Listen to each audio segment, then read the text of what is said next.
gentlemen, this is Jeff Rains coming to you again with Foundation of Civilization, and I wanted to go over something with you. Recently, the U.S. President reversed course on his position of Chinese students.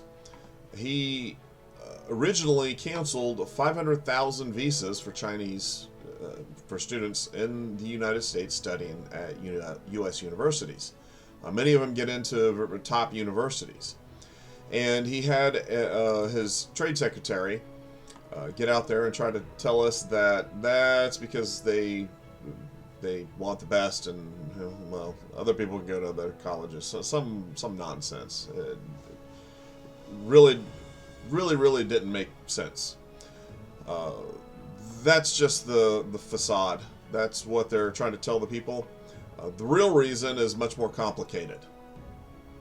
Now, not only is he accepting the 500,000 students that he originally rejected, but the Chinese have demanded that he add an additional 100,000 students on there. So now we're going to have 600,000 students here. First of all, why is this a problem? The reason that the president issued the ban in the first place is because every Chinese student is required by their doctrine and by their law to essentially become a spy for them. They're observers. No, I mean, they're not, they're not James Bond or some Chinese equivalent. They're just out there paying attention to what's going on, and if they see some new technology, breakthrough in science, or if maybe they see that a politician or a professor is engaged in some kind of relationship that is inappropriate, they make a note and they send it back to, I guess, their handler back in China. If they fail to do these things, their families are threatened. Families here, families in China. And for those of you who don't know, China also has police offices, or had. I don't know if they still do or not. I don't know if it's been terminated or not, but they had police offices in the United States. Now, a lot of people got real upset about this. I'm not real keen about what they were doing, but they're essentially like the FBI offices, the U.S. FBI offices overseas. Now, among these normal observers, I am certain are professional spies also. They're trained and planted in sensitive areas. We caught a couple of them, in fact, smuggling deadly viruses into the U.S. To do who knows what. One of the viruses was here to kill plants. Another virus was here to kill livestock. So they were going to get both sides of our agriculture industry. And these viruses, the livestock viruses, could jump from livestock to humans and cause serious medical issues, possibly even kill people. Which, I mean, that's usually the big threat that we have to worry about, right? So why allow any Chinese students to come back into the country, let alone an additional 100,000, if they're going to just come back and start spying again, as they're required to? Well, it boils down to rare earth minerals.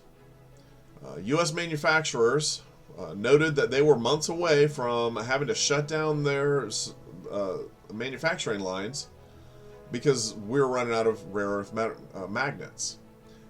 They need these magnets to finish our modern high-tech goods like cell phones, televisions, LED bulbs, solar panels, automobiles, aircraft, and computers, and several other things.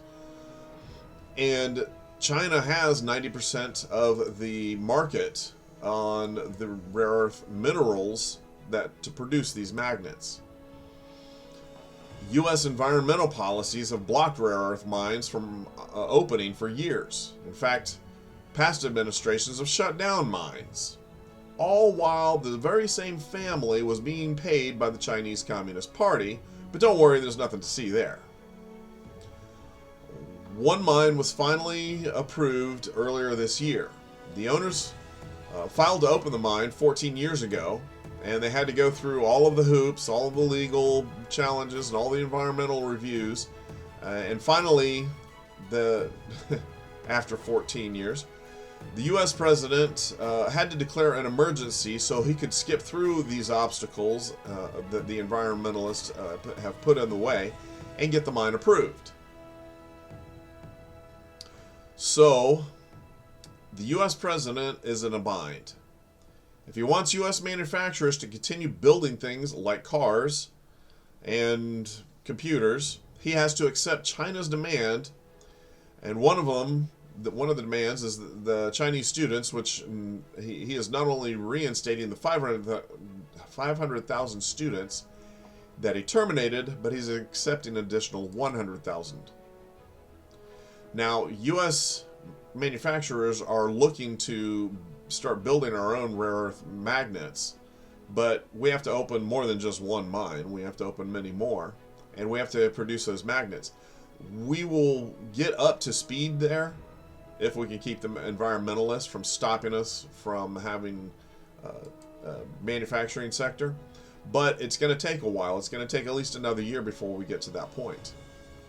I hope this is very informative for you so that you understand a little more what's behind what's going on in the world.